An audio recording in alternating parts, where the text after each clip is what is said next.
What if 50-50 po? 50 pure honey, 50 syrup. Paano malaman? Okay. Etong comment na to, galing to sa isang video na pinost ko yung tungkol sa mga bahay ng bubuyog. So may mga ginaganon-ganon akong bahay ng bubuyog. Doon nang galing itong comment na to. Boss, pag purong bahay ng bubuyog tapos meron siyang sariling honey, no? Tapos hinaluan mo yon ng peking honey o kung ano man yung asukal na niluto mo, maninigas yung bahay ng bubuyog, yung beehives. Yung bahay kasi ng bubuyog, ang matigas na part doon is yung wax, yun yung nasa labas. Pag tinanggal mo yung wax, makikita mo na yung octagon. Yun yung mga butas-butas ng mga bahay ng bubuyog, no? Tapos pag kinain mo kasi yan, para yung bubble gum o yun yung texture niya, o parang cotton candy, tapos siniksik mo ng ganyan, tapos nginuya mo.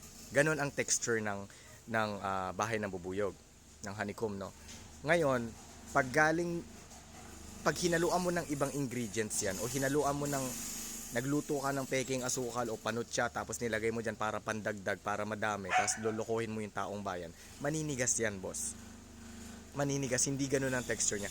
Alam mo yung pagkakain ka na tapos parang may iba yung amoy, parang may mali. Alam mo yung ganun pakiramdam. Tapos pag kakain ka naman na pagkain tapos iba yung lasa, parang may mali. Ganun yung magiging kutob mo sa sarili mo eh. Parang may mali dito, parang off, no? Hindi siya natural na ganon. So hindi naman sa paninira ha, pero this is just to give awareness. Hindi ako panira na tao. Kahit tignan nyo pa lahat ng mga videos ko, kahit isang beses hindi ako nanira ng mga kompetensya ko, kahit nanira ng mga bashers, mga haters, hindi. May mga straightforward ako na mga salita, pero paninira never did. Kahit kailan hindi ko naging ugali yan. Pero you better watch out. Makikita nyo yung mga nadadali sa marketing. May mga ibang mga nagbebenta ng honey, tapos merong mga honeycomb or beehives doon sa loob ng lalagyan, no? Tikman nyo yun. Nguyain ninyo. Kung matigas yun, kaboom yun. Positive, no? This is just to bring awareness. Kasi ang purong beehive na hindi nakaluan ng kahit ano, ang texture niyan parang bubblegum yan, ang inunguya mo, or parang cotton candy, yung sinasabi ko kanina na siniksik mo. Example, cotton candy, siniksik mo ng ganyan, tapos kinain mo, no? Tapos parang bubblegum.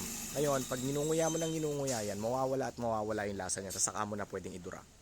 Pero pag yung unang kagat mo parang may mali Kaya tignan nyo, baka madali kayo sa mga ganyan, sa mga nagbebenta ng honey, tapos may kuno-kuno na beehive sa loob, may bahay ng bubuyog sa loob. This is just to bring awareness sa taong bayan. Sana nakapagbigay ng linaw itong video na to para sa taong bayan, no? Sige, boss.